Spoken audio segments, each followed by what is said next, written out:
9 News Plus weather sponsored by Carrier Colorado. The future of home comfort is here. We've had an extreme couple of days out there, and the good news is we're starting to see a clearing pattern as we go into the weekend and into next week. The maybe not so good news is we're not exactly out of the woods yet. We do still have some storm chances, especially across the plains as we go through the rest of the afternoon and into this evening. But let's go ahead and take a look at what we'll be contending with, because some areas might not see anything through the rest of the day. Like I think Denver is going to stay pretty sunny and mild as we go through the rest of the afternoon. Temperatures right around where we should be this time of year, but off into the plains we could see a different story. First, let's recap yesterday a little bit.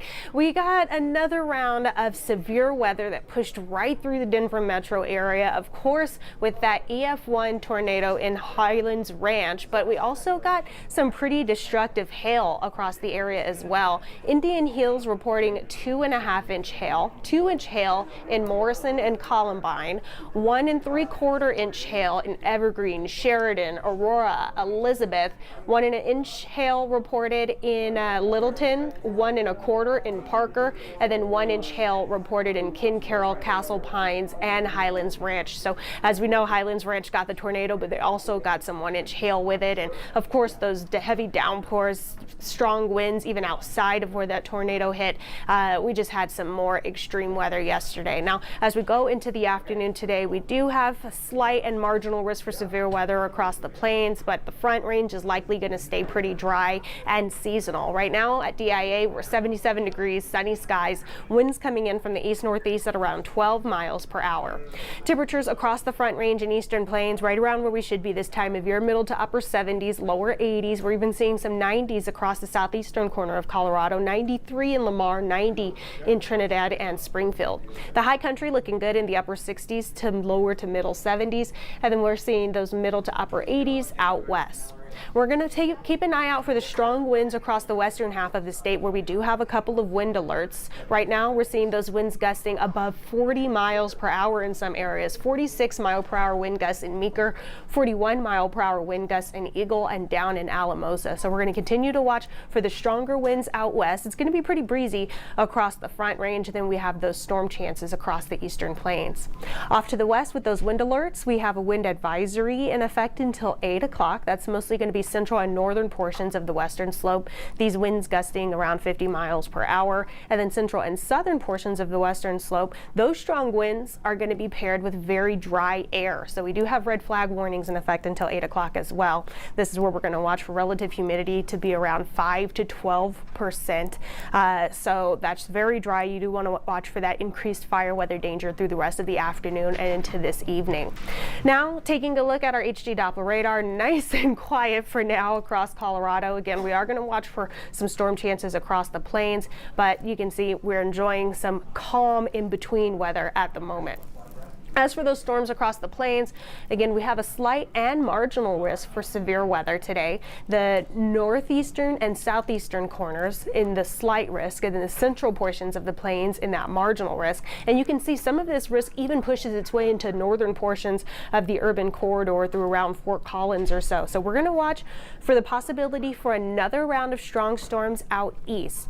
Now, if you're closer to the Nebraska Panhandle, where you're seeing that orange color, that's where we have an enhanced risk for severe weather. So that's going to be the most extreme weather, the most severe weather that we could see today is closest to that Nebraska Panhandle. And then below that, one step below that is going to be the yellow area. And then one step below that is going to be the green areas. So with this severe risk, we do have a chance for some large hail, locally heavy downpours, strong winds, lots of lightning and thunder, and we do hold the possibility for more isolated tornadoes as we go through the afternoon. Now, all of our models aren't exactly in agreement about today's storms across the plains. There's plenty of moisture, plenty of heating there, but you can see this model not even projecting a lot of storms across the plains. It's keeping most of these storms across the Nebraska Panhandle and then the far southeastern corner of Colorado. So we're going to watch for the possibility, because all of the elements lie there, but it could be capped pretty well as well, which means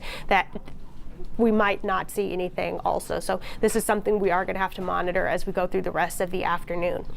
What we will see in addition to the slight and marginal risk for severe weather is going to be warmer temperatures, especially compared to what we saw yesterday and the day before. We're going to be near 87 degrees in Denver. Most of the Front Range and Eastern Plains in the middle to upper 80s, low 90s, 70s in the high country, upper 80s out west. Overnight, skies clear. We're going to have a nice, mild, clear evening with temperatures in the upper 40s, low 50s, 30s, 40s in the high country, middle to upper 50s out west. This 7-day forecast is something you're going to want to pay attention to, especially if you've been looking to get outside and do those outdoor activities, because there are several chances ahead. This weekend, if you're going outside, we have sunny skies, middle 80s Saturday, low 80s Sunday, just the slight brief drop in temperatures Sunday, which is still going to be pretty warm. But as we go into the next week, we're going to see those temperatures back into the middle to upper 80s and lots of sunshine, a dry stretch of weather ahead. But if you're someone who needs the moisture, who likes the moisture, don't worry, we have a chance for storms to return to the forecast by the end of next week. In the meantime, my suggestion, enjoy the sunny, calm, warm weather while you can, because we have so much moisture in the area already. I think we can use a break from it. So through the rest of the day, again, we are going to watch for those storm chances across the plains. The closer you are to the Nebraska Panhandle is where we are going to watch for the strongest storms to pop up. The Front Range likely to stay sunny, temperatures in the middle to upper 80s. Out west, we're going to watch for those strong winds, and in the southwestern corner of Colorado, we're going to watch for red flag warnings as those winds are paired with very dry air. So for the latest on your forecast, you do want to tune in to 9 News today at 4 and 5, where we'll have Chief Meteorologist Kathy Sabin in, and then later this evening for 6, 9, and 10, we'll have Meteorologist Danielle Grant in. And if you can't make it to any of those shows, of course, you can always stay updated on 9news.com and on the 9 News mobile app. Have a good one.